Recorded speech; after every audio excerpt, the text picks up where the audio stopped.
Good morning and welcome. Thank you for joining us for Trialogue's July webinar.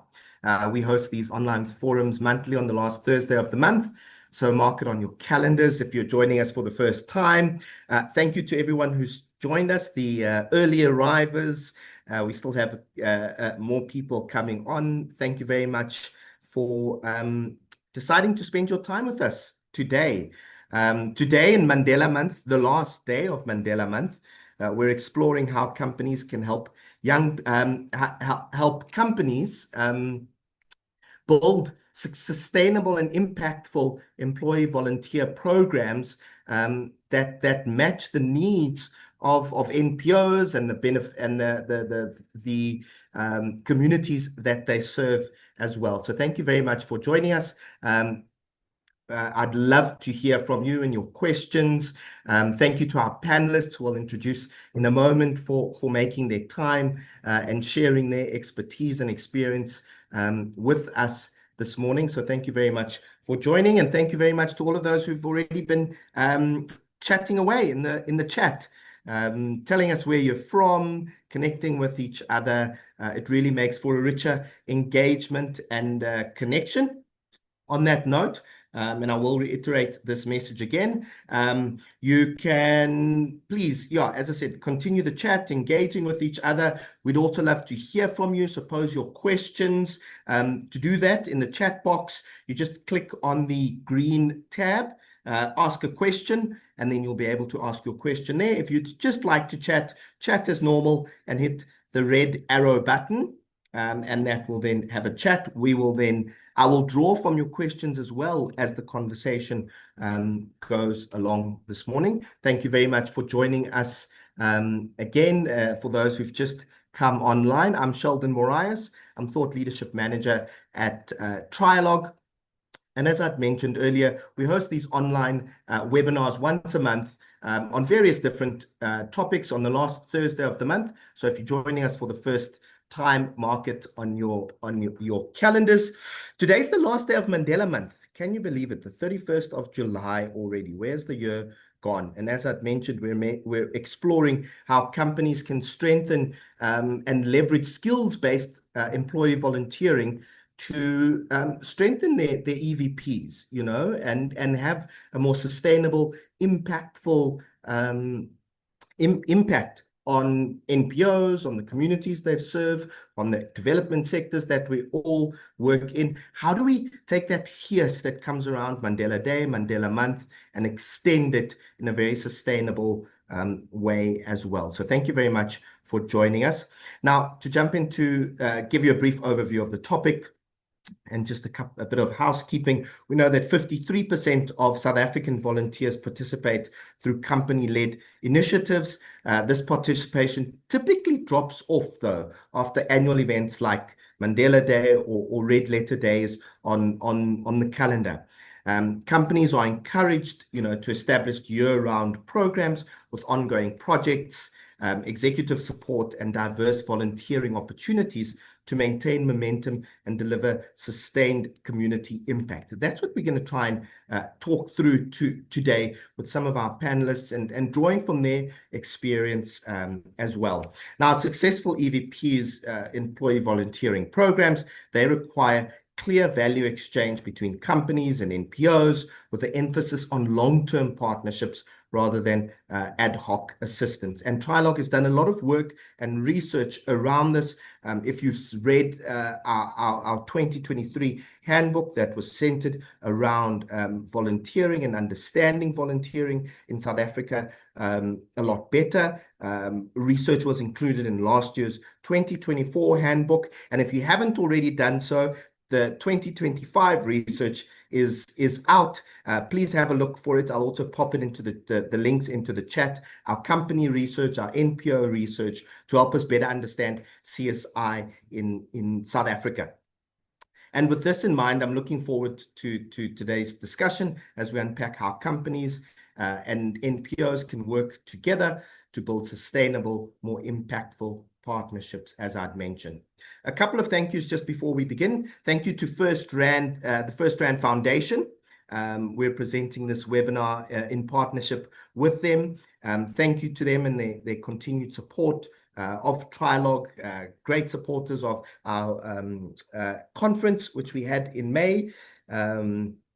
Great supporters of our handbook, and obviously joining us for today's webinar for us to be able to discuss employee volunteering programs. FirstRand Foundation has a really strong, long heritage in employee volunteering and a lot of experience and expertise to impart on us. Thanks to our panelists for sharing their insights and the time with us. As mentioned, I know you're all very busy, and thank you for that today. And thanks to you, our audience, for joining us this morning. Our monthly webinars are 90 minutes, giving us more time to delve into the really important topics we deal with each month. Just a few technical points. As I've mentioned, it would be great to have your interaction and your chat. You can do so on the platform. Either if you want to chat, just type into the box, fire off and click the red button, and your chat will come through and you'll be able to engage with the panelists, myself, and your fellow users. And if you want to pose a question, just click on the green tab, ask a question, fire in your question there, and then send it off, and I'll be able to see that as well as the panelists, and we'll be able to pose it there. One request, if you could just indicate who you are directing your question to, if it's directed at a specific panelist as well. Now, we're using a new platform. Some of you may if you've joined our webinars before, we've used this at our last 2 Business and Society conferences. You'll just be able to connect with your fellow delegates, pose more questions, vote in our polls, and rate the session as well. I'll pop that link in later because we'd really love to hear from you. It's our way of strengthening our webinars and what we talk about, and to make it more valuable to you as well. As I've mentioned, the short survey will pop up at the end of the session. Please do share your thoughts here so that we can improve these sessions and focus on topics that are of particular interest to you. The session is being recorded, and an article in the recording will be made available to everyone who registered. It'll be posted on our Trialogue Knowledge Hub as well. So you'll be able to share it with anyone in your organization, anyone in your networks who may have missed today's webinar. Now, just moving on to our agenda briefly, I'll do a brief introduction and I'll hand over to each of the panelists for their opening comments. We'll then dive into the discussion. Our panelists will answer some of your questions from the Q&A box, and then each panelist will then give a short closing comment. The first poll will appear on your screen now, and it's just good for us to know who's in the room, what type of organization do you represent. This will help the panelists and myself shape the discussion to make it as effective and tailored for you. I'll leave that up for a minute.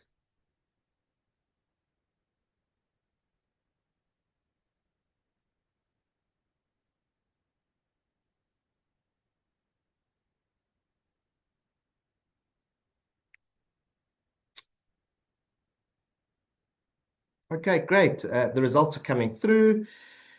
Good non-profit organization representation, big business, that's great. Small and medium-sized businesses, everyone's got a role to play. Great to see consultants in the room, academics and others. So keep those votes coming in. That's great for us to see there, and those numbers climbing as more of you vote. So that's great to see there.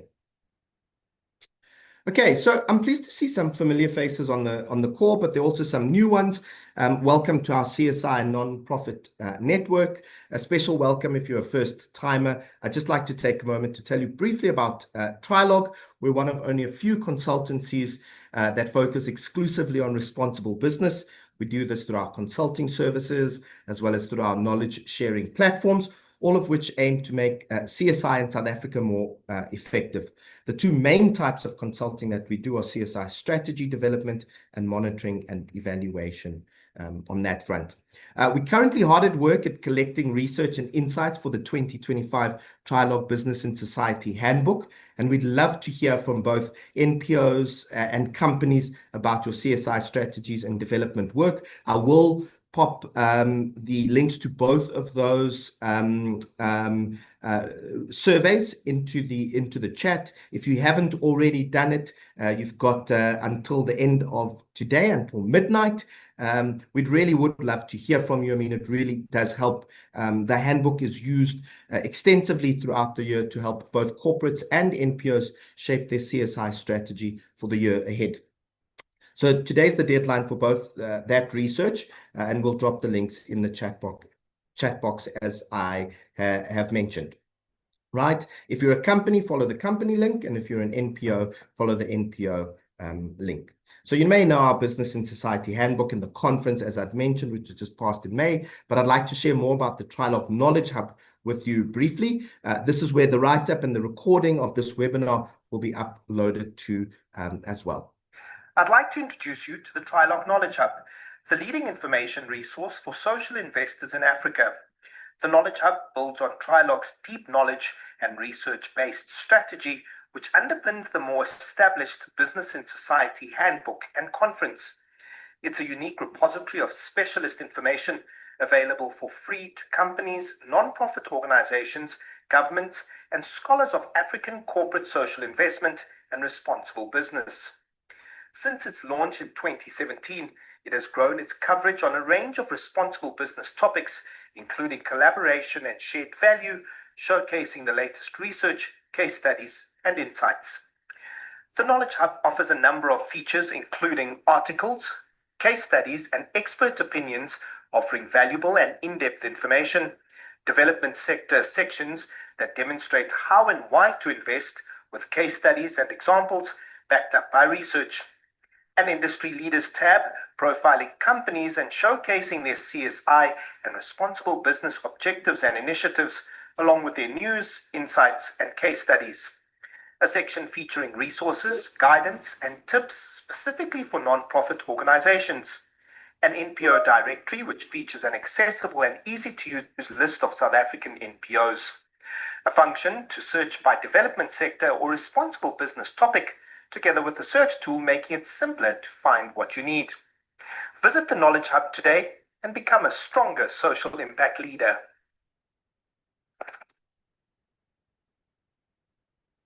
I'd like to introduce you to the There we go.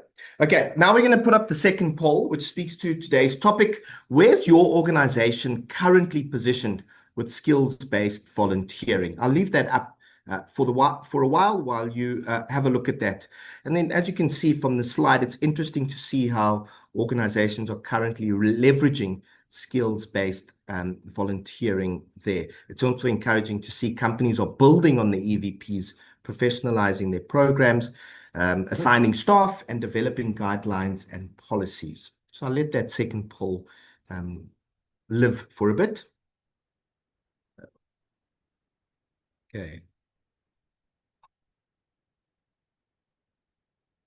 Great to see those coming through.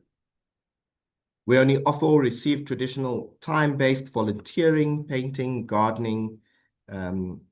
Great to see we're 18%, 17% of you exploring skills-based volunteering but haven't launched yet.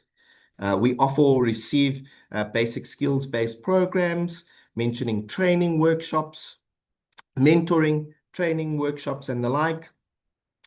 We have sophisticated skills-based programs like executive mentoring and long-term partnerships. So that's great to see. We have good examples, strong examples of strategic skills-based volunteering in the room. And then we integrate skills-based volunteering, even more of you voting on that front there, saying that you integrate it across multiple business units strategically. Thank you for that. Keep your votes coming on that front there. So just to place the conversation in some context, as I've mentioned, this is features a permanent feature of our research that we do every year. And as I mentioned, in 2023, it actually took prime focus of the handbook there. So we see stats coming out, we see research coming out, we see growth which is also important coming out there. 78% of large companies have established employee volunteering programs, with 80% having dedicated staff to manage these programs. Now, this is up from 65% in 2023, and that's the progress that I'm talking about there. You know, professionalizing it, committing more staff to run it, having guidelines, having policies involved. So really showing some strategic thought and intent behind these as well. Most companies allocate between 1 to 5% of their CSI budgets to EVPs. We know that's, you know, so it gives you an indication of how it goes there, with an average allocation of 6% there. So I think it's important to understand the role business can play, and this is research from the Trialogue's 2024 handbook, as I've mentioned. One of the things that we do pick up is a misalignment between corporate preferences and NPO needs. And you can see this from the slide in terms of what NPOs deem most desirable in terms of what they need. Obviously, funding related investments is you know, high up on the agenda for them. But also, if you look at pro bono, so pro bono support continues to be highly desired, you know, indicating the power of thoughtful, planned volunteering there. I'm going to put up the third poll now, and this is for companies or representatives of companies, or those who work, you know, for companies. What is your biggest challenge in implementing and scaling skills-based volunteering? I think it's handy for us to understand what some of the challenges are and what our panelists can speak to.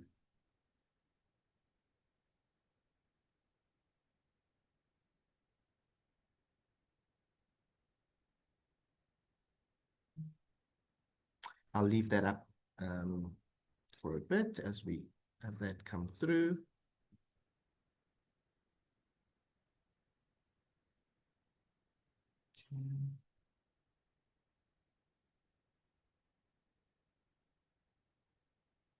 Okay.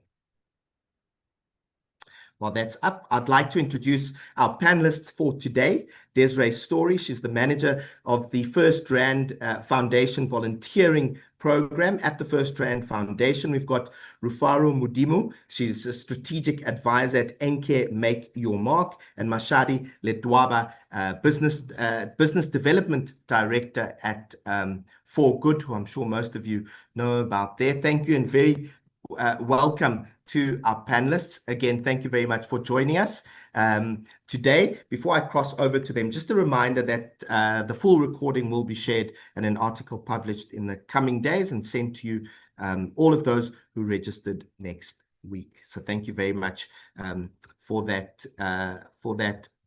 there. Now, Des, let me start with you, and welcome and thank you very much. And if I could ask you to turn your camera and your mic on there. Des, tell us about the FirstRand Foundation's volunteering program, with a particular emphasis and examples on skills-based volunteering. I mean, something that you guys have championed and driven for a number of years. So Sheldon, good morning, and thank you so much to yourself and the Trialogue team for this opportunity. Yeah, this program launched in 2002, and so we've been through a couple of evolutions of the program over the time, as you can well imagine. So to everyone on the platform, good morning and welcome, and hoping that I'm looking forward to a robust discussion today, so thank you. So everybody, I'm the manager of the group volunteer program, and I'm supported by a division volunteer management committee, who are representatives from each of the divisions of the group. The FirstRand Volunteers program forms part of the FirstRand Social Investing Business Unit, which is headed up by Konehade Gugushe. So the program and how it is in its offerings, we have our strategy is based on an action with purpose strategy, which includes 3 main pillars. The pillars that I'm going to touch on now include the following. So the first pillar is cause-related volunteering. What this is very important for us is it really is the heart of the business. It talks to our employees and it says to our employees, you may support organizations you are passionate about, and in your own time, you can give time and money. You can be matched for those to donate back to those organizations. The only criteria is, and that based on governance, we do need some compliance and governance requirements for those organizations to be registered on our platform for support. So it's a very important pillar for us.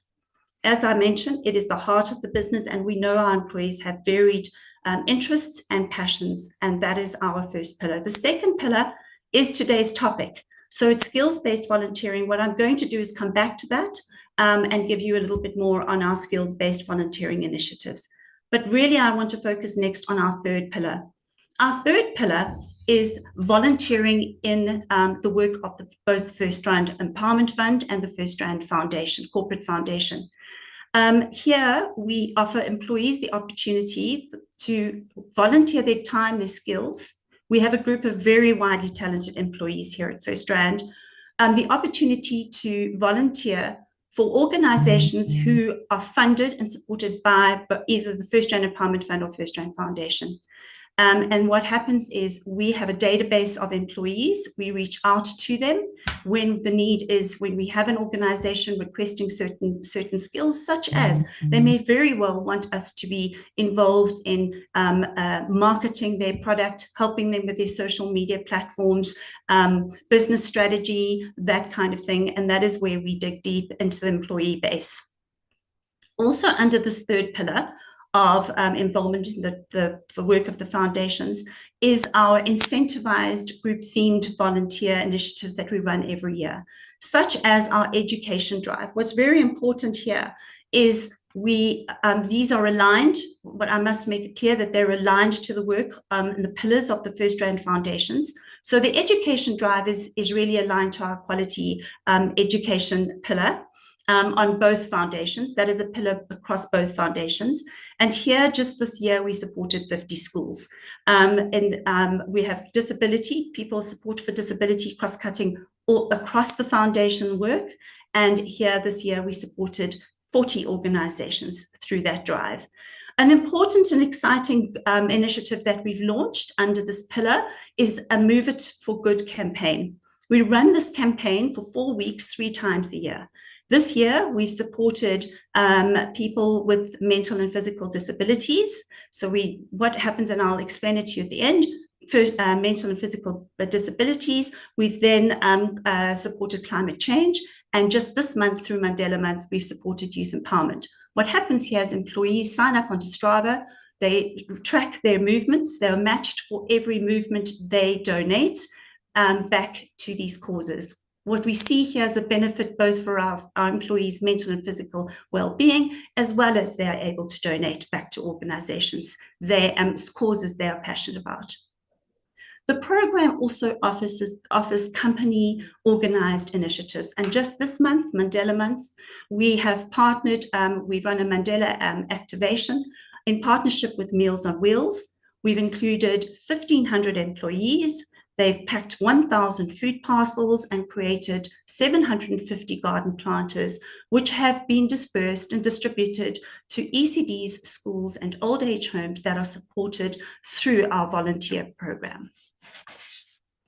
What's really important also is to make note is that we have a spread across all provinces in the country. So our support reaches across all provinces of the country. But now I'm going to take a few minutes to really focus on the second pillar with you all on skills-based volunteering. This has been a journey for FirstRand in terms of being able to understand what our employees are able to donate in their time, the time that they have available, but also for us to understand our nonprofit sector and to help the nonprofits and understand what it is, as you say earlier, what it is that we deem as a corporate they need versus what they actually do need. And this has been a journey for us and a learning journey for us. But I want to focus on a couple of projects that we are involved in. So we have what is called a first job internship here at FirstRand. So young graduates, unemployed graduates, have the opportunity to come into FirstRand for a 1-year internship where they get workplace experience, they can enrich their CVs, and they can really just experience what a workplace environment is, and also to test what their skills are and to test the career journey that they're on. Here, we actually partner with NK Make Your Mark. My colleague or partner is on this panel with us. And what we do here with NK is we go into an SLA agreement with them, and they help us manage the partnerships.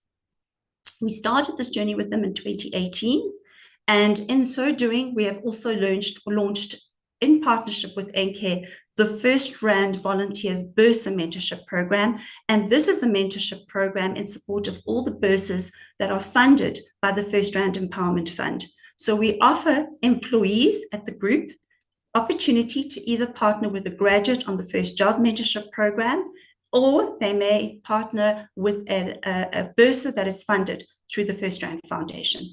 NK Make Your Mark helps us manage both those programs, and we put these, so they are 1-year journeys.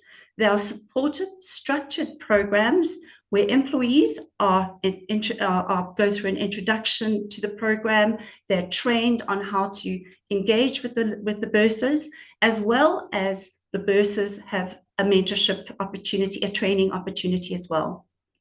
The registration process is very important to mention, because what happens here is the mentors and mentees go through they go through registration process or questionnaire where they give us as much detail about their interests, their career path, themselves in terms of all of their cultural interests, etc. And so do our employees go through the same motivation process to apply and registration process. We then work with NK and our HR team to help match the mentors and mentees on both programs. Both programs offer the mentors and mentees the opportunity to come on skills-based webinars together. These webinars are specifically focused for that particular beneficiary, which would be the graduates. For example, on our First Job Mentorship Program, we have a skills webinar which looks at time management. Both mentors and mentees come into that discussion. 3 months later, we have one on Life Beyond FirstRand, and the next one is based on Sheldon. Are you coming in to tell me my time's up? Yes. So yes.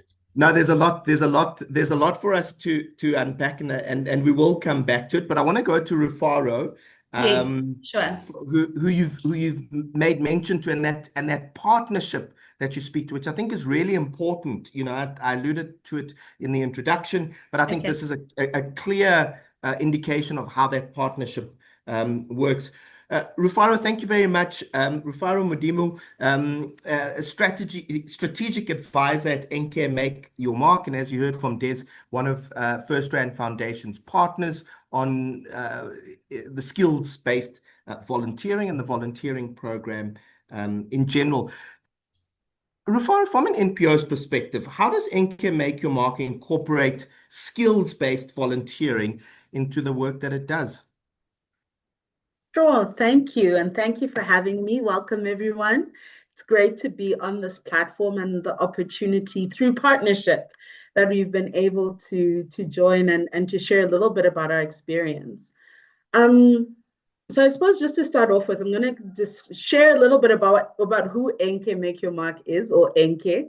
So we are a youth leadership development organization that has been around since 2009. And we are about helping young people to thrive, so socioeconomically, as well as active and contributing citizens. And we run various programs. So our approach to youth empowerment is a dual pathway. So we have programs for high school youth, which is intended to prevent young people from falling into being, out of employment and becoming NEET. And then we have programs that are also trying to improve the situation for young people who find themselves as need. And through the work that we've done over the last 16 years is we've built quite a bit of skills ourselves in terms of facilitation, understanding kind of how young people work, how to build social and emotional intelligence, and learning and how to build that skill set. And so that's how we came to partner with FirstRand, was having a conversation with Desiree. And I think we really have to give kudos to organizations and to companies, especially to, like for me, for FirstRand, to recognize that, you know, when volunteers come in, they don't always know what is the best thing to do. And they need support and help from the companies that they're coming from. And it was in having this multiple conversations with Des and with the FirstRand team and saying, look, if you want to have an effective mentorship program between young people who Enke knows really well and people within FirstRand and employees to give that meaningful mentorship, there needs to be some kind of support. And we co-created this partnership, which is really amazing, because what it does is it shows, and I think this is an important piece, is that for nonprofits, remembering that we also hold value, right? And it's a mutual benefit, and it is a value exchange. And that's what we've been able to work out with the FirstRand volunteers and in supporting the mentorship program. But as Enke, as an organization, we've also had volunteers come in to support from a skills-based perspective, to support things like we have board members. We need board members. We need people who understand corporate governance, etc. And those inputs and advice actually are really important, although it can be very difficult sometimes to know how that help can help. But we have board members, so that's also skills-based volunteering. We've had special projects. So I was formerly the lead or the executive at Enke.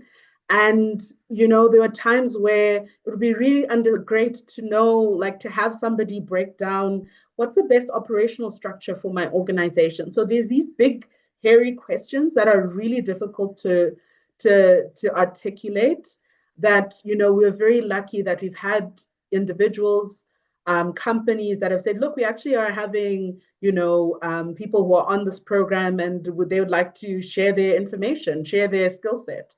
We've had a database that was built by volunteers who are from SAP who are on a program, and they came and they sat with us. And really, I think that's another important thing. Like I said, with building the partnership with FirstRand is having meaningful conversations, because sometimes as an organization, you don't know what help will help, especially if what you're used to is volunteers coming in for kind of more of the traditional time-based volunteering.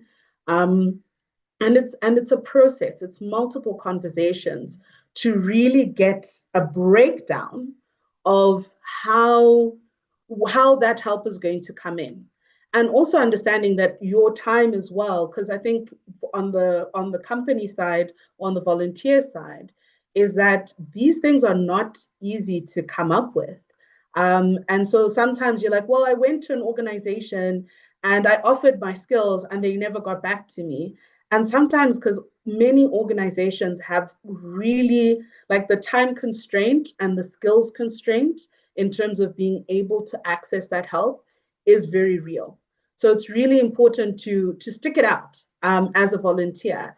And it could just be, you know, can I just come in and have a few like conversations with a few people to find out where I can help with my skill set. So for example, you know, if you're looking for, you're a web developer and you're like, oh, actually, maybe I could help with that. But sometimes an organization isn't ready for that help or just doesn't have the bandwidth to think about it. And so I think that's what's really important. And when we connected, for example, with the mentorship program that we co-created with FirstRand volunteers, is that, you know, volunteers need that support, that guidance. And who better than the people who receive that guidance in this mutual exchange to be able to share it and to build out what that could help, what that could look like in an effective way. So those are some of the things that we've kind of put together. I think ensuring that when you have a program that you've set up, that there is adequate support, partnering with an organization that does that work, if they have skill sets in facilitation, if they have skill sets in project management, bringing them in, and then that's actually a way that your corporate is supporting an organization, providing services, mutual, the long-term relationship that happens there, and you're also helping with your skills-based volunteers. Because I think there's a lot of assumption that comes in that people are like, oh no, but because I have the skills, I'm going to be able to help.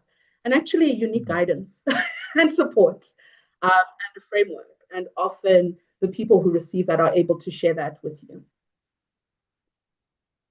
Thank you very much for that, Ufara. I think it's really given us a good indication on how NPOs think about or should think about incorporating skills-based volunteering, and that it's not just someone rocking up at your office and saying I'm a warm body and I'm willing and able. Mashadi, you must have had a very busy month at for good, with it being Nelson Mandela Day and month as well, and the type of work that you do in terms of connecting companies, connecting individuals to causes as well, and where that is necessary. In terms of for good, you track and you obviously connect thousands of employees and non-profits as well. How does your platform facilitate skills-based volunteering matches? Hi, Sheldon, and good morning, everyone. Thanks for having me on here. Look, I think we're still recovering from the fatigue of Mandela Month, but it's a great time for us to actually excite employees. So we're very grateful for the month because it starts there and then you build the momentum. But just to go back to your question, a bit of Barb for Good for the organizations and companies that are here today that might not know about us. We run Africa's largest volunteering platform on forgood.co.za. You can check it out. And we really sit on both sides in that we form relationships with the organizations that we try to get resources for, as well as the corporates and the volunteers that use our platforms. And we facilitate specifically, we facilitate connections through donating money, donating goods, and you can donate your time. But our biggest lever is time. And organically so, we found that 90% of the giving that actually happens across our platforms is actually time. People want to give of their skills and their time. But I loved what Rufaro said about that it has to actually be calculated, it needs to be strategic, and we need to think about both sides. So how we then do that and facilitate that connection is for our corporate volunteers in particular, we do a bit of an onboarding session with our clients to really understand the culture of the company, understand where the volunteers are at in terms of, the program for volunteering and how are they volunteering already, the interests that they have already. And then with that, we can also understand the time constraints that they might have and maybe some blockages that they might face within the company, which would enable them to volunteer. And then from the corporate side, from the core side, we then also sit with our organizations once, they get on board and they vetted. We've got about 500 vetted organizations in South Africa, but we sit with organizations and do the similar task in understanding their landscape, the scope of work that, they require for the specific needs that they have, and whether they require someone to be in person or if they find with them being remote. It's important for us to understand if the organization is also ready for volunteers, because that can also be a stumbling block, and if they need them, right? So we also don't want to, because that's often then where you see the misalignment happening as well. Once we have that information, it makes it easier for us to then match. We can expose the relevant organizations and the relevant needs to the volunteers through strategic campaigns and projects that we run. And I'll touch on that a little bit more. But so far, we've connected. I'm looking at a board here. I'm in our history room. I'm seeing in 2012, we had 1,000 connections, and today we're sitting at over 100,000 connections. that we've actually facilitated between volunteers and organizations. And I think we've seen the fundamental shift there, in that employees in particular no longer want to do the volunteerism, which is when you attend an event for one day and then that's it. But they are interested in knowing, we did similar projects in Mandela Month. We were doing garden planting, for instance, and employees were asking, so where are the gardens going to go? Can we go and see them in a month's time to see if they're still growing? So they're really interested in the longevity of that partnership and the relationship with the organizations that are helping. And how we managing to facilitate this is then through the campaigns that we run with our clients and the programs and the projects. So we sit with the client and then look at that landscape of who they are, the culture. Are they a small to medium-sized business? Are they a big business? And then what strategy do we need to employ in order to match the employees that they have with the organizations? And one that comes to mind is a skills challenge program that we've run with 3 of our clients. Interestingly enough, it started off as a one-day event where employees could actually solve organizational challenges, and it has now become a 3 to 4 month program because employees wanted to do more.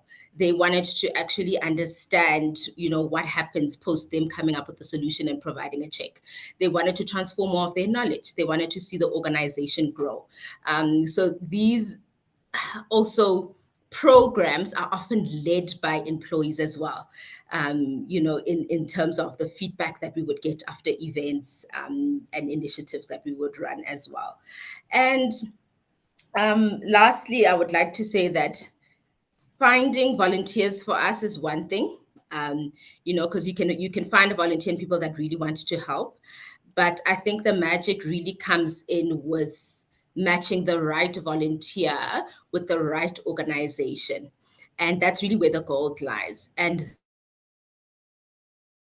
it's really also where technology has been so crucial to make things easier for the employee and the volunteer who wants to commit, the organization, as well as the corporate, because it takes off the load of them having to manage and find the organizations and do the background needs assessment of the organization and where they're at. And it also takes the load off of preparing the volunteer. All of these things are encapsulated in a platform that makes that matching easier, and getting that feedback to see if it's working and how you can grow it from there. I love that, Mashadi. You raised a couple of really interesting and encouraging points. I suppose the growth through those numbers that you mentioned, that volunteers are not just looking for outcomes, right? They want to know what the impact is. Like, okay, we're planting food, so where is it going to go? What's going to be the impact of us planting? And your point about technology, because it's interesting. I think we see from the third poll, what the challenges are, and obviously employee time constraints and competing priorities obviously comes up there. And how do we use technology to make it easier, remove some of the friction that may be there, because clearly the desire is there, but sometimes our other priorities may stop us from doing that. If I can ask all my panelists to switch on their cameras now and their mics as we go to the Q&A section. But just before we do that, I want to launch the 4th poll, because I think it's all of these polls have been really illustrative. Now, this 4th one is for NPOs, and it looks at what type of skills-based volunteering support would be most helpful for your organization. I think this would also give us an indication from NPOs in terms of, as we said, that alignment that Rufaro spoke to. I know it may be broad, but it gives us an indication on what the thinking is from NPOs as well. So I'll leave that up for a bit before we turn to the Q&A section. Thank you very much to those who have sent their questions through. Maria and Romy, thanks for those. I'll certainly post them to the panelists there. Please keep them coming. It's great to see the chat and the engagement there. But if you've got a question, you can just add that through and click ask a question, and I will pull from there as well. So thanks very much, guys, for your engagement on that front there. Cool. So we've got the 4th poll up. As we can see, let's see what some of the results are. And if you want to see those results, just click show results there. So what the question is, what type of skills-based support would be most helpful for your organization? We've got strategic planning and organizational development and expertise.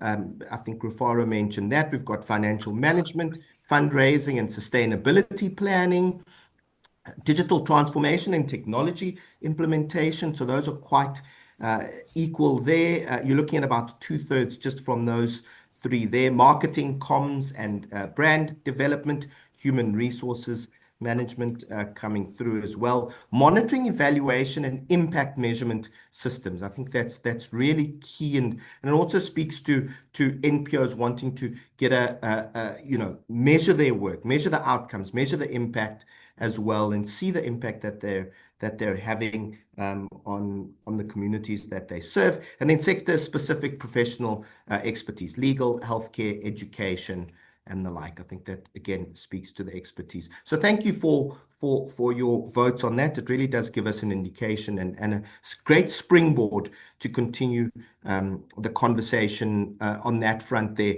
Rufaro and Des, I want to turn to you a question from Romy here. And I think it's probably the best time for us to jump into it now while it's still fresh in our minds. Obviously, you mentioned the one-year mentorship program. So Romy's question is, what happens post the one-year mentorship program? Do the mentees get placed into the workplace there? Des, let me start with you in terms of what Romy's thoughts are or her question. Okay, so Romy, thank you for the question, and it's a great question. What we do at FirstRand and with Encare, along with in the agreement, is in the partnership, is we actually take it over an 18-month period. So we do it, we extend it 6 months post the graduates leaving FirstRand. And what happens is we track those relationships and we give ourselves a sense of how are those relationships forwarding on? Are they staying in contact for longer? Have the candidates found employment? So we just track that for another 18 months post the journey. And what we have and what we are busy with is an alumni. So we want to put together an alumni so that it's something that COVID actually did step into that whole space and completely derail everything for a short while. But what we are doing now is bringing back our alumni to see how we can actually bring that in for that consistency and that continuity, because those first jobbers come in for that 1 year. It is a contract that they sign with FirstRand. They receive the workplace support, and then some may be retained at FirstRand. But the whole idea in that 1 year is the mentor spends time helping enrich that CV, helping with their networks, their experience, so that it gives the first jobber a lot of different varied opportunities in that 1 year to really look. They can go for job interviews within the group. They can go for job interviews whilst they're working with us and start once the contract is over. So there are a number of approaches that we use in those webinars, skills webinars, to help and prepare the first jobbers for the end of that 1 year contract. I'm going to leave it there to give Rufaro an opportunity, but that would be my response for now. Thank you. Thanks, Des. Rufaro, from your end, how does it work?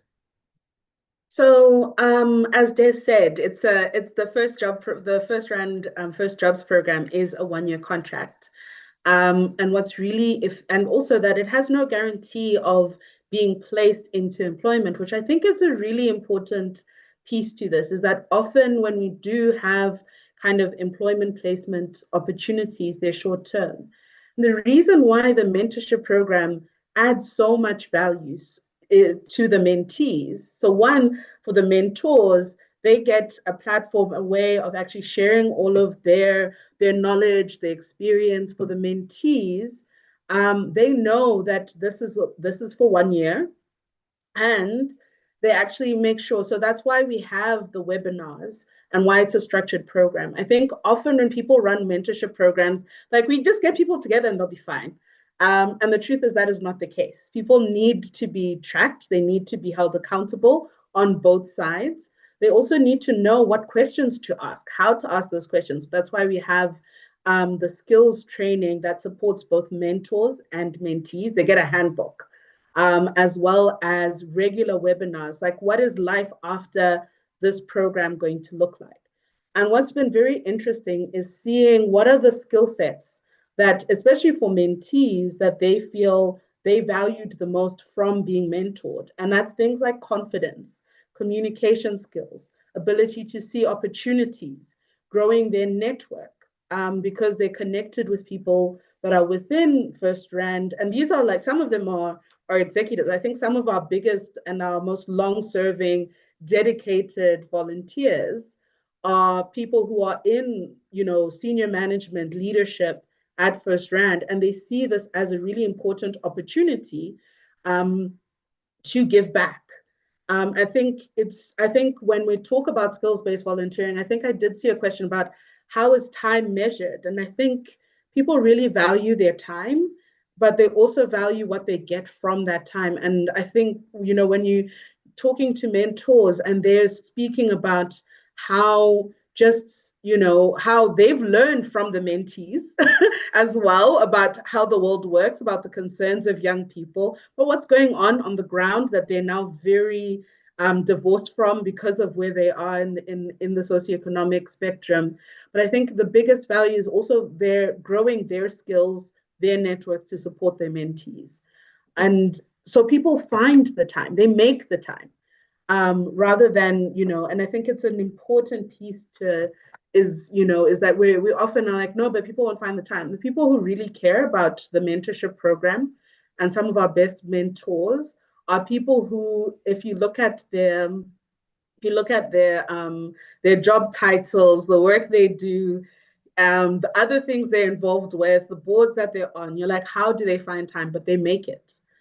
For their mentees, and that is just it's a really great relationship to see that blossoms. But you do need to have that support. So mentees need to know how to engage with those people, how to make the most of the time that they're given as well. And I think that's how it works. It's building a relationship and building trust.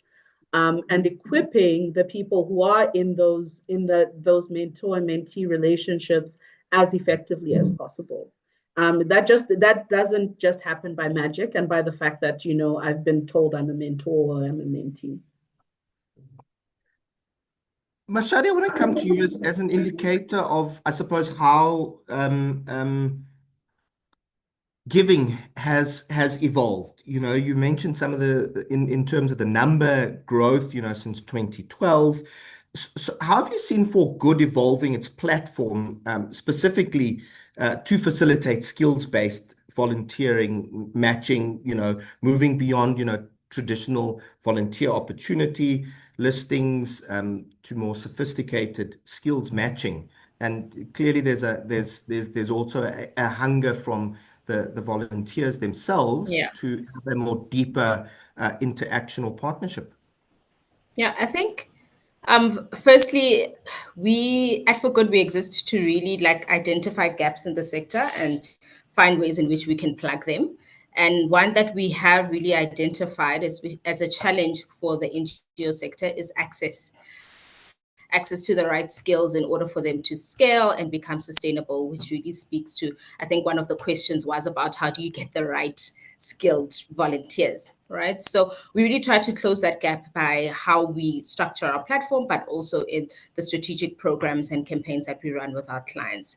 So, I mean, if we think about just consulting on legal advice or marketing or compliance, it can rake up in the thousands. It's expensive for even just a company, and being able to access that through a platform is, where the magic is. We have about 33,000 employees that are registered across our platforms. And these are obviously across different departments within the different corporates that we work with. So the access is there. It then comes in with that connection.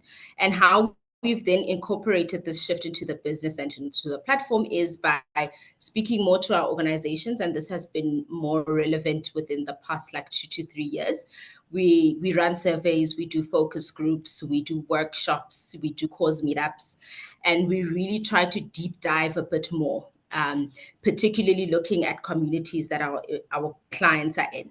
So we need to understand where their pain points are, what are the challenges they specifically face. I mean, no two communities or townships are the same in South Africa. The Vaal is different from Soweto. So you really also need to do a much deeper deep dive to understand the socioeconomic challenges of that community and the organization and the beneficiaries that they work with. And then we provide training to those organizations on how they can then structure the specific challenges that they have onto our system so that they are easily picked up by volunteers and understood in terms of the specific needs that they are asking for. So instead of, we need marketing help, it is we need a marketing individual to assist us with reaching more women in community X. That gives a lot more context and it's easier for someone to identify and be able to help. We then also do the campaigns that I spoke about, which are then focused on the CSI strategy of the company and also what's happening in the country. But we ensure that those are also aligned to employee interests. We use data that we see from our site in terms of, okay, employees are most interested in this sector or that sector. And then we curate these campaigns that are more emotionally resonant and obviously locally relevant as well. So, marketing professionals helping young entrepreneurs, build their brand presence, finance experts helping grassroots NPOs with budgeting and financial planning, as an example. And then my last example is, this was really during COVID, where we found like a little niche and nugget was most of, the traditional volunteering was that you have to attend volunteering. You have to physically be there.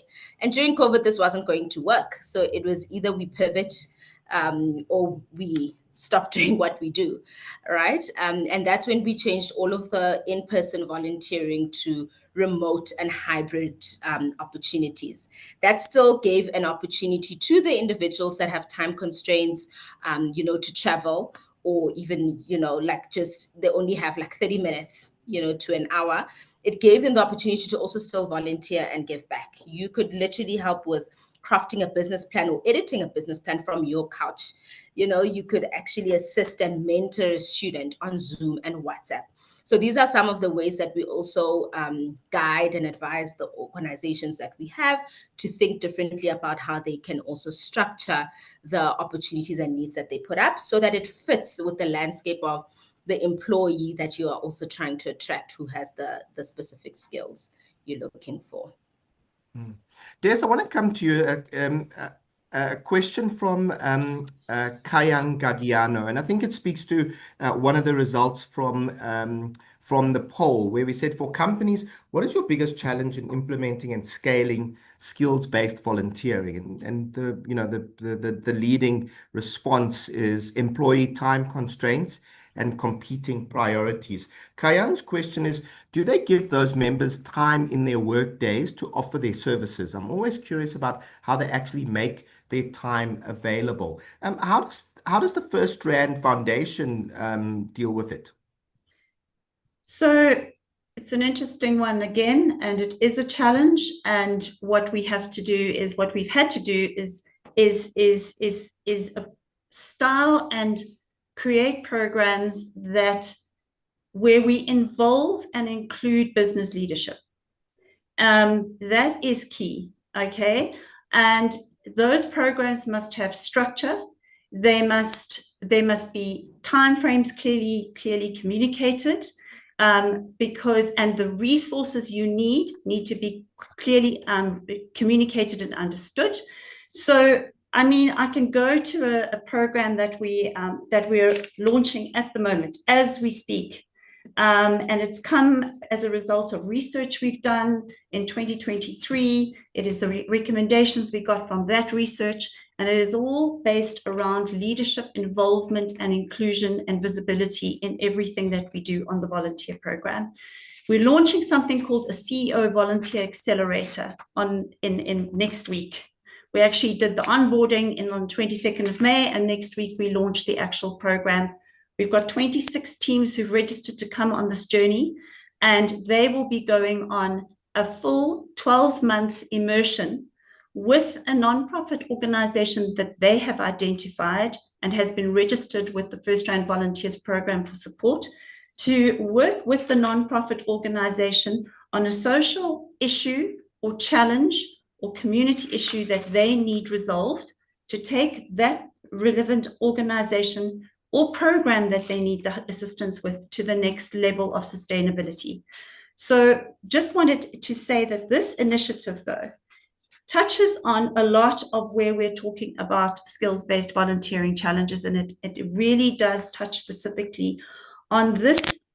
This journey is going to take the teams through something called a theory of view process, a sense-making process, and that in turn will lead, and this is working with the organizations, with their business unit CEOs, and all of the organizations, and bringing everyone together to learn and grow and thrive together. That is the actual tone of it. And it is taking away, it's 10 people, so it's 5 to 10 employees in one team.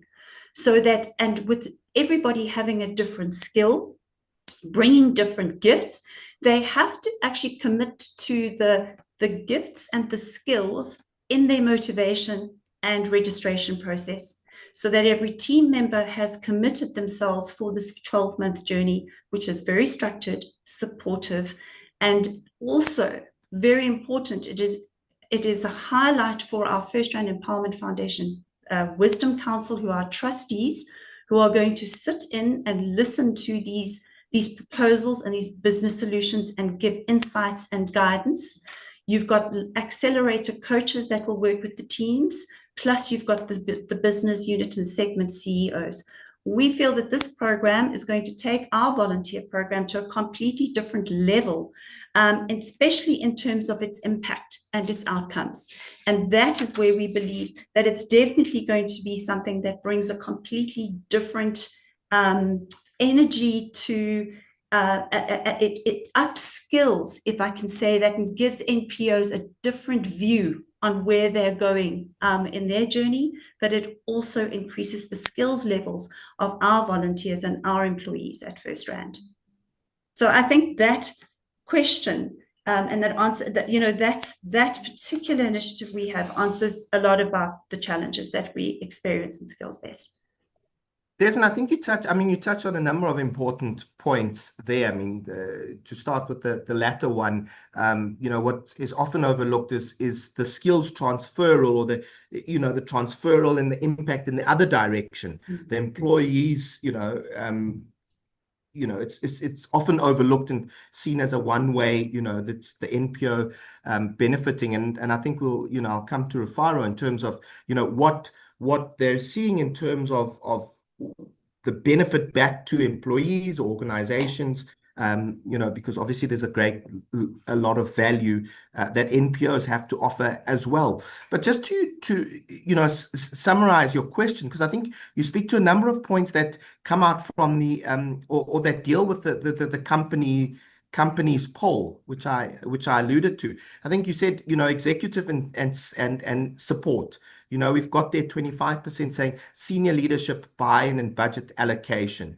So for the senior leaders, the CSI managers, the executives who are on the call, I think it's really important that level of support, as Des has mentioned, how it supports skills-based volunteering, because then that does give allow for employee time and constraints, and employees don't feel like they're losing out from their first line responsibilities. I think you mentioned structure, so that speaks to policies as well, having thought out programs, the professionalization of the programs, which you see happening a lot more. So I think that's key. It's may seem basic, but those are the building blocks if we're going to build, impactful, skills-based employee volunteering programs. So thanks for that, Des. I mean, I think it speaks to a number of those points.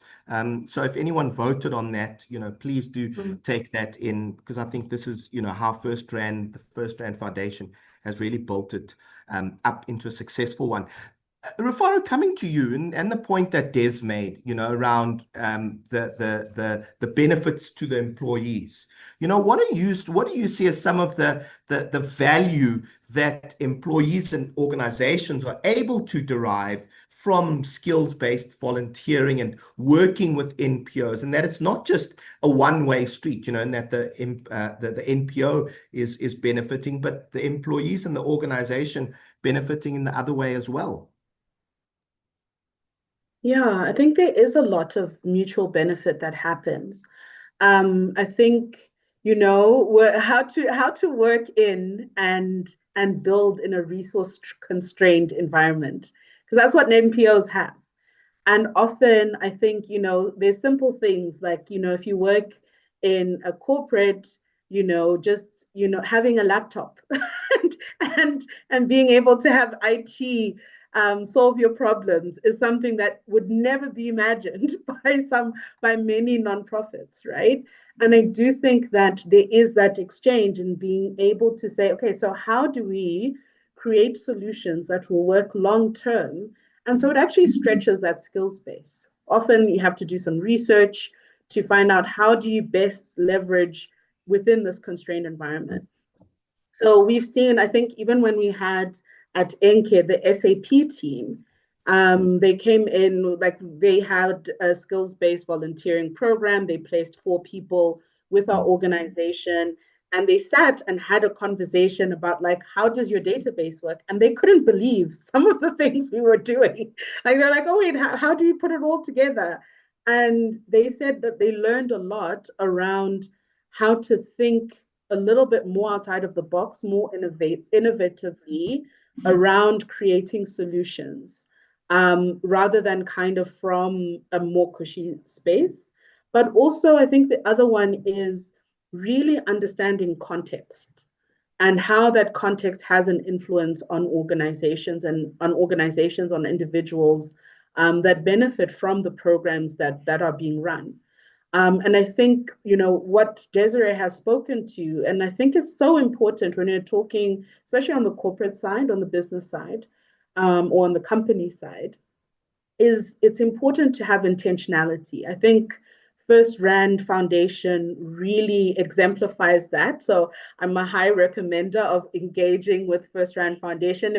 If Desiree ever has time, because she is extremely, extremely passionate and dedicated to ensuring that the programs that are created for volunteers are meaningful for the volunteers, but also for the organizations. And I think it's so important to have intentionality behind the volunteering that you do, that it's not just for yourself to feel I have the shine, but also for you to understand that, people are, when you're talking even just like the Mandela Day activities, to organize, receiving books or to receive donations can be a logistical nightmare, like can be operationally time, and I think it's important for those who are volunteering, those on the company side, to understand that organizations are also putting in a lot of their own operational time and effort to be able to meet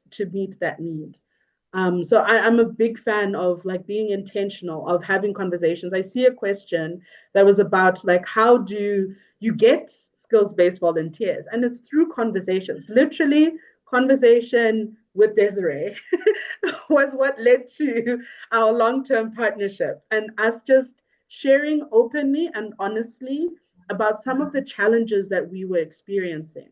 Yeah. So we were like, I love mentorship programs, but one of the things that was a pet peeve of mine is mentorship programs just assume that the mentors and mentees are good and they know, like once they're there, that they know how to connect. And we created something together. So I think when you have to be able to say, these are the skills that are missing in order for the skills base to respond to it. And often as organizations and as leaders, we are afraid to say that. And so the trust relationship and listening intently and having multiple coffees or conversations is what builds the opportunity to get there. Sheldon, if I could just be very cheeky and come in here. Please do. Just first of all, to thank Rufaro, but there are questions for me in this chat. And I am sorry, just to everybody on this, we don't use Zoom at FirstRand, and I need to answer those. So I'm saying to this team, please, can you please send me everyone that wants to talk to me, because I would like to talk to all of them. And there is a lot I haven't touched on. Is it Alusani? Yes, there's a lot I haven't mentioned.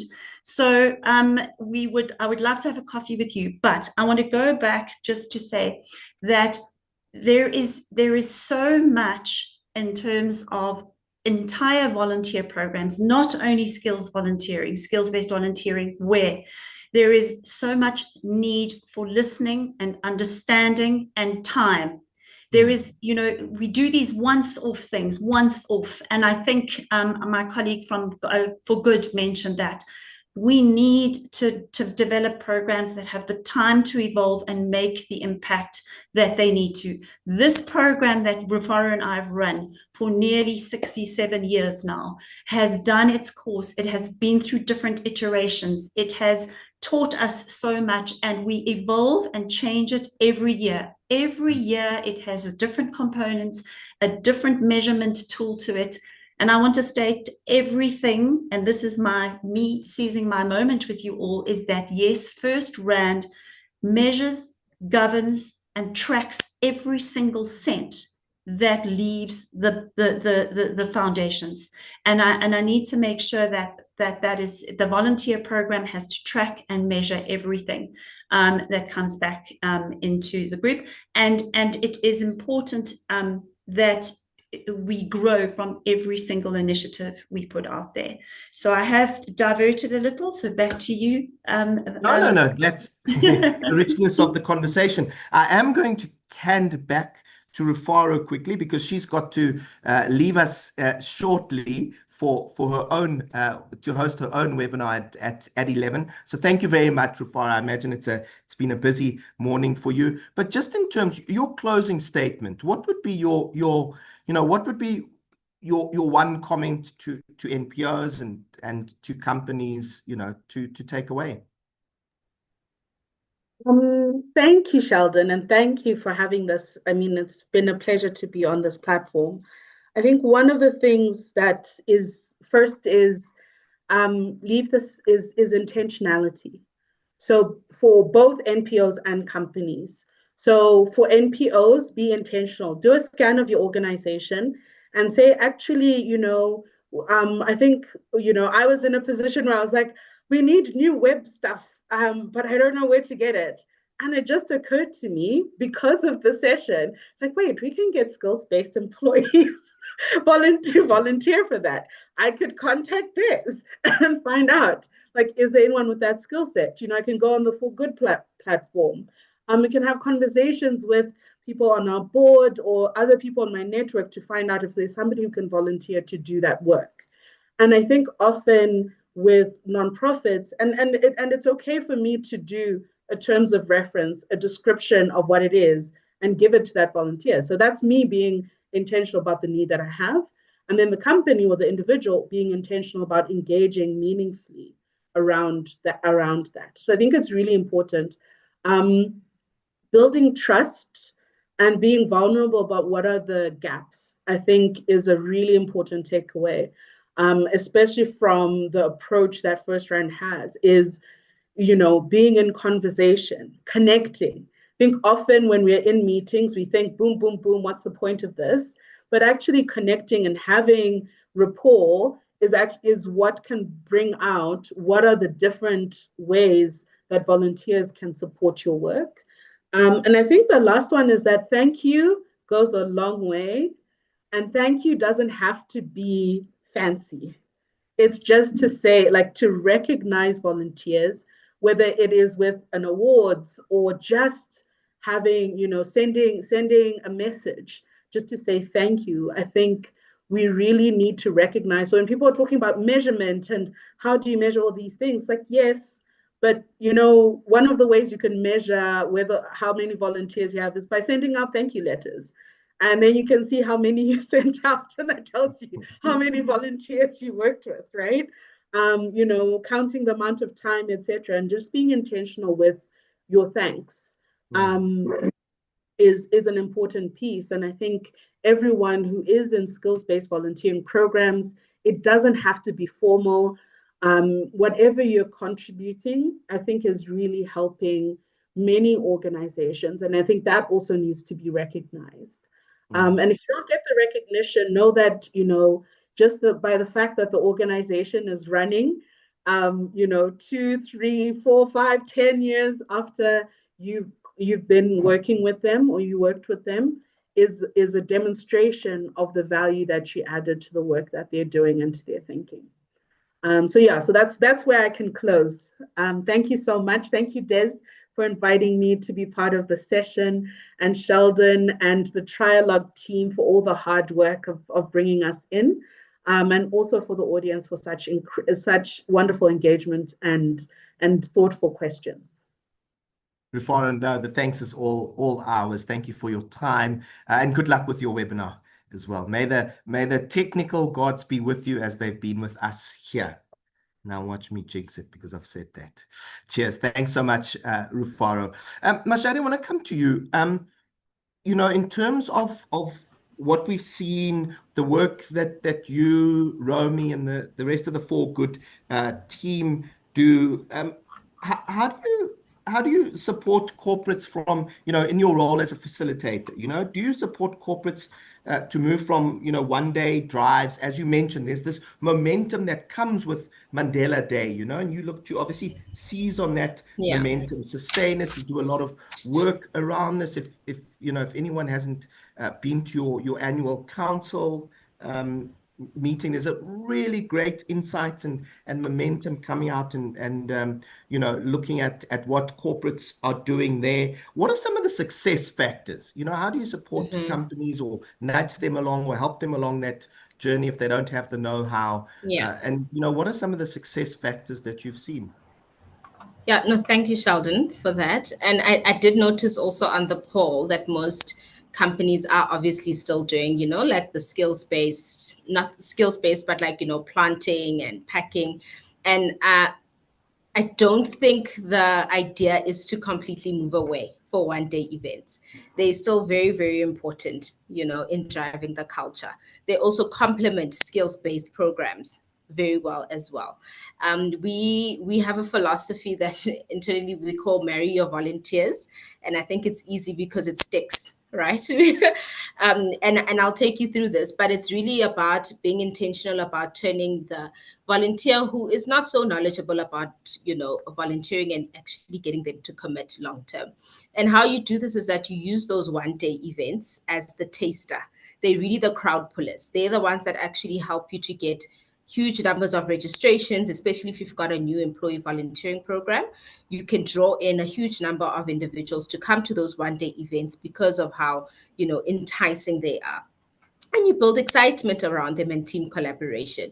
So these, for example, could be like you're doing a speed dating career day event, or, like planting mobile vegetable gardens as well. But it's then what happens afterwards that's important. And that's kind of like then the second stage, which is how you go steady and you build momentum with your volunteers. This comes in with then asking them for feedback. How did it go? What did you enjoy about this event? What can we do better of? Is there something else that you would suggest that we run? Are there any other organizations you work with that you would perhaps like us to include in these kind of initiatives? And then you ask them if they want to do more for that organization that they actually volunteered with. If you're part of a speed dating career day, for instance, it was, a quick event because you were meeting the learners and giving them a snapshot about your career, but you don't actually, get to deep dive with them. Right. So there's an opportunity for volunteers to do more of the long-term mentoring with those students, help them to get university entries, and then help them even throughout university as mentors in the discipline. And then as well with mobile gardens is how do we get them engaged? How do we then build a program from those mobile gardens, hire individuals within communities and get employees to volunteer by helping to sustain and maintain those gardens? I think we find a lot of times that it's a great initiatives, but then the benefactors don't have the knowledge of how to upkeep or how to take care of the donations that have been given. Number one, they've got time constraints and they work on the ground, so you don't want to also load them with additional work, but you can provide the support through volunteering. Right. And I know that budget constraints was also one item that was listed. These can also be structured in a way that you providing, passing your employees a few equipment to maintain the gardens and, lunch packs. So there's different ways in which you can skin a cat, and there's no one size fits all for corporates, because number one, corporates are not the same size, the cultures are not the same either. So that's the second stage, and then the last stage is in the commitment, and the wedding where you get the ring.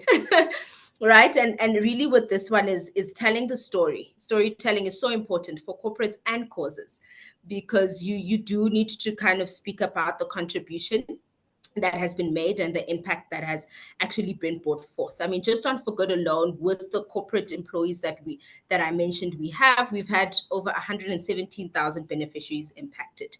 Being able to say that to an employee and how they impacted a community is important, because they understand how their skills and contribution have changed lives, right? So it's the storytelling, and then it's the recognition and the reward for those volunteers that are committing their time and making time to commit this. And this can be awards, that you can run, or it could literally be, a coffee voucher, or a lunch with the CEO. So that's also budget dependent as well. But it's important because that motivates volunteers to do more, but it also creates ambassadors and champions within your skills-based program. So then they're able to lobby for you and get their fellow colleagues to join in. And I think that's prove it. I mean, for individuals that have also been involved more in skills-based volunteering, we see that 73% of them are the ones that become repeat volunteers. So that's where, the retention also comes in, and you get the longevity from employees as well. And some of the success factors or tactics, I think leadership buy-in is a big one that we've mentioned already. And I think you mentioned it in your report as well, but also permission to play. I think there was a question about how do you actually, how do they take part in these initiatives, right? And that is from a business perspective, being able to lobby for, 8 hours, in a year, where employees can actually go out and volunteer. And if that's not possible, you structure it around managers then. If it's not the CEO, getting the buy-in from managers to allow the employees to volunteer, whether it's doing a reading session for 30 minutes, 40 minutes at their desk. So there's also different ways in which the business can support volunteering in order to allow individuals to go out there and help communities. Yeah.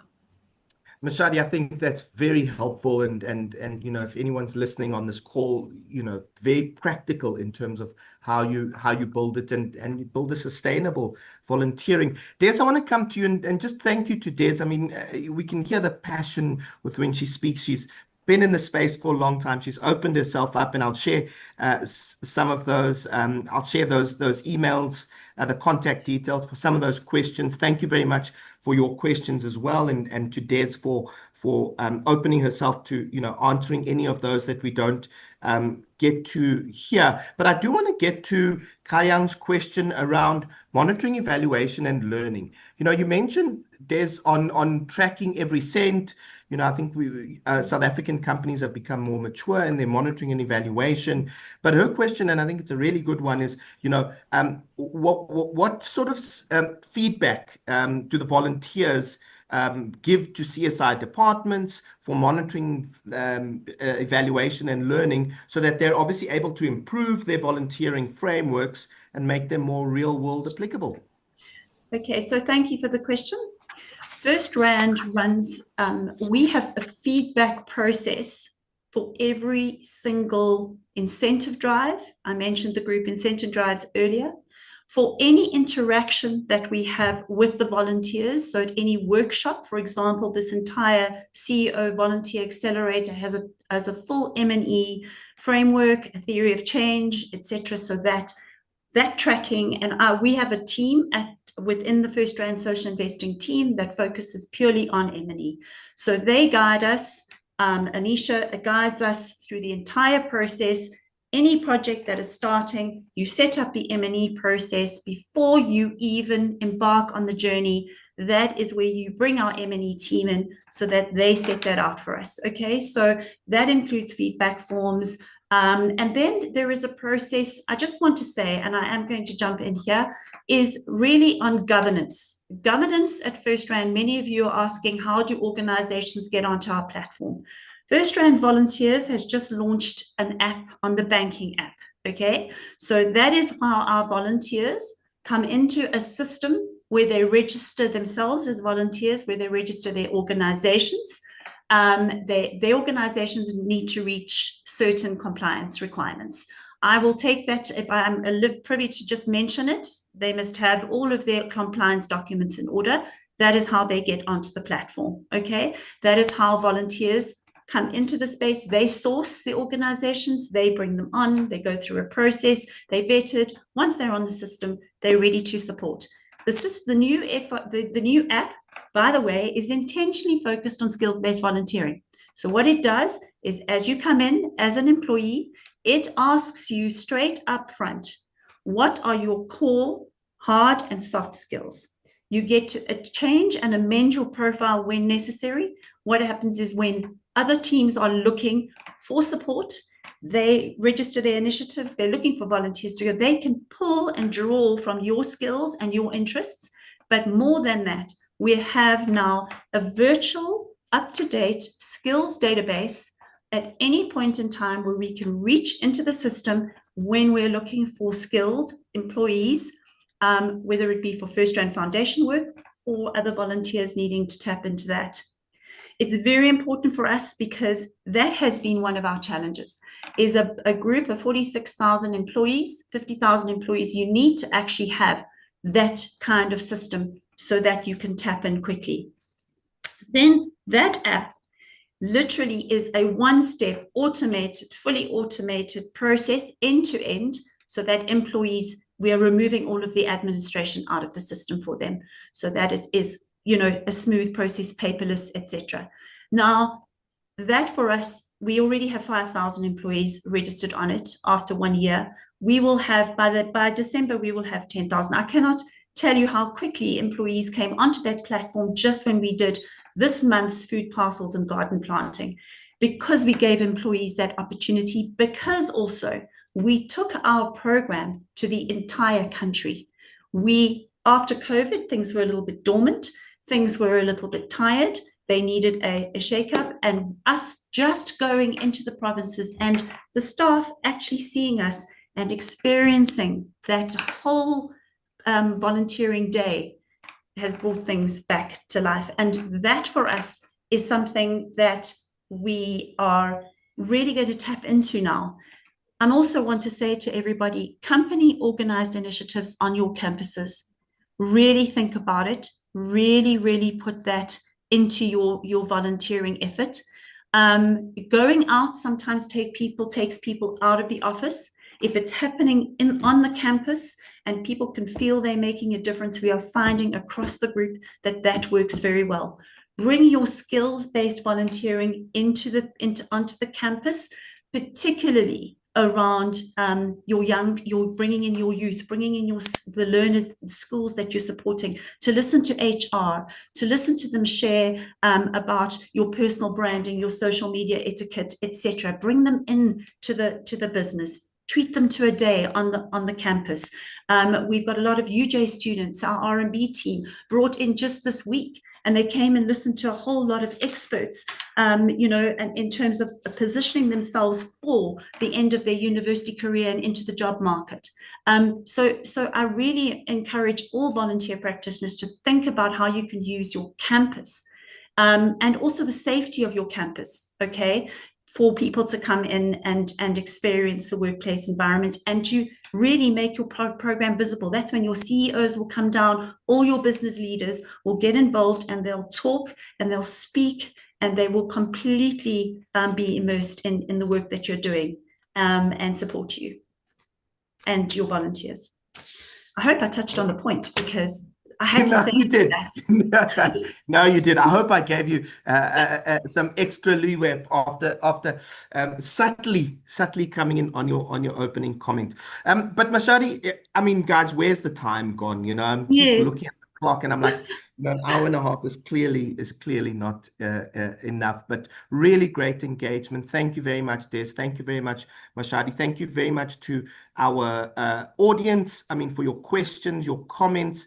Thank you to all of you. And as Des had mentioned, she'd love to get in touch with you. So I'll share all of those email addresses, some of your with your comments and your question as well, so that you're able to start that conversation with Des and her team at the FirstRand Foundation. So thank you very much, Des, for your kindness there.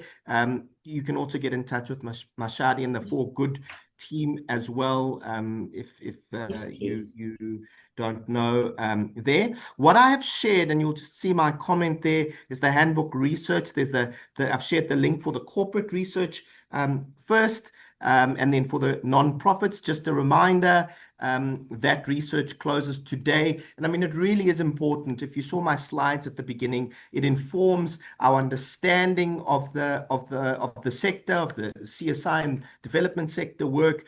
For instance, you know, specifically around volunteering, which we were able to draw out and inform our conversations there. So please do, if you've got some time, take part in that. And if you haven't already, I'm going to ask my colleague Sipet just to share the rating. Please do rate the session and how you find it. And I'll also share a survey with you, which helps to inform, you know, how we shape these webinars. And I mean, that's how we ended up going from 60 minutes to 90 minutes based on your feedback. So thank you very much to everyone there. Mashadi, I'm going to come to you for your closing tip for corporates and NPOs.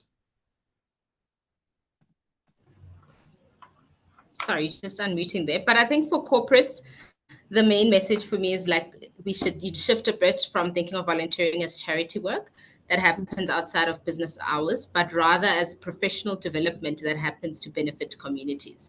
And I think when we frame skills-based volunteering like that, an opportunity for employees to grow professionally while creating social impact, we can see that participation and satisfaction rates soar, and it also contributes to the bottom line of the business, you know, so it's a win-win. And speak to us more about that in terms of how you can structure that. And for NPOs, more storytelling and, you know, being specific about your opportunities that you drive, and also, you know, reach out to us about how you can expand your profile more to attract the right skills and the right individuals for your organization. Would be very happy to help.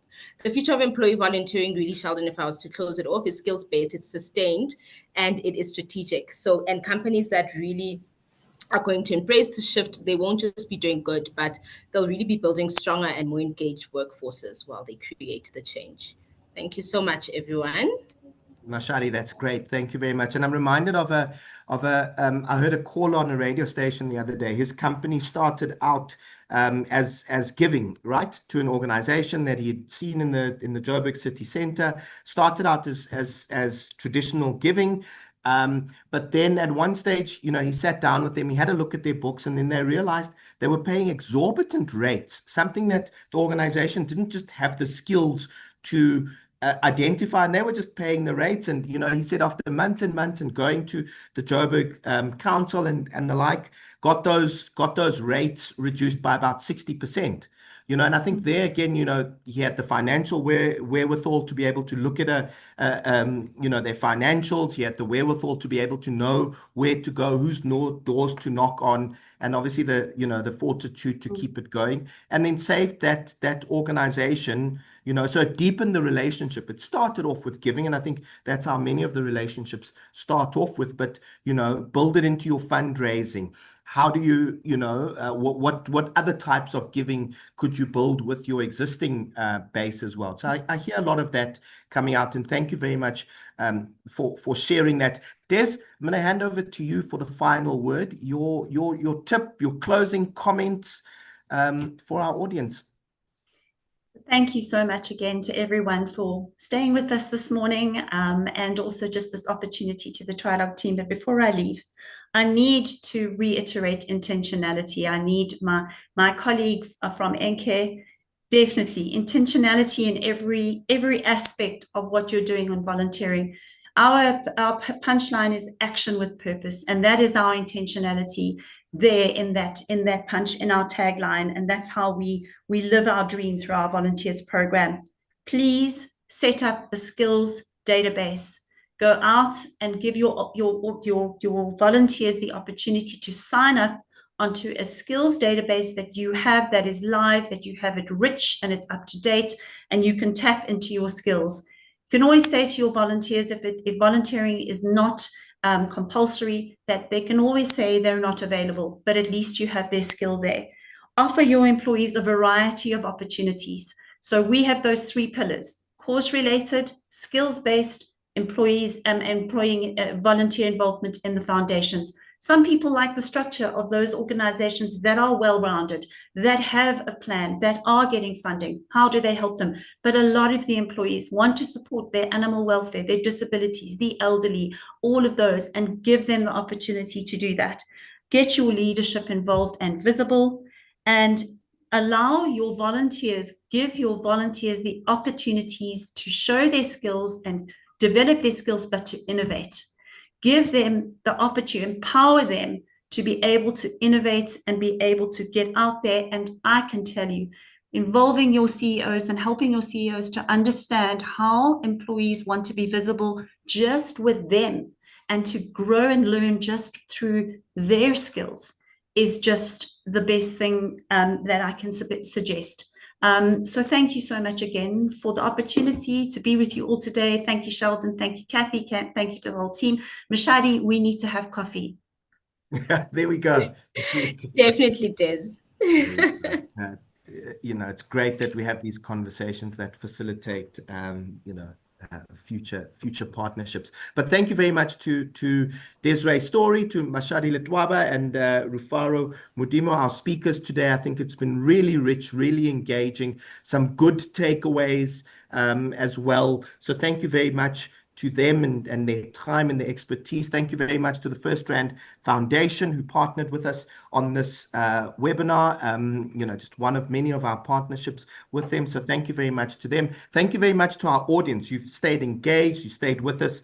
You know, I know it's as the poll suggests, time and priorities are strict, but thank you very much for staying with us.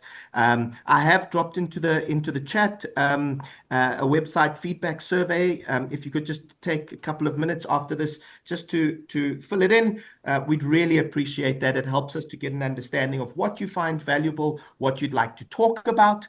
As I mentioned, we hold these webinars on the last Thursday of every month, so bookmark that in your calendar. Our next one is coming up at the end of August. Can you believe it already? Over half the year is gone. Look out for communication on that. And as I've mentioned, we will share the full recording of today's webinar as well as the write-up with you. And as Des alluded, share it with your CEOs. Make sure they watch it. Make sure they read it to help you build stronger EVP programs and to get that executive buy-in from them. From me, Sheldon Moraes, and the team at Trialogue, thank you for joining us today. We look forward to seeing you next month. Thank you. Bye-bye.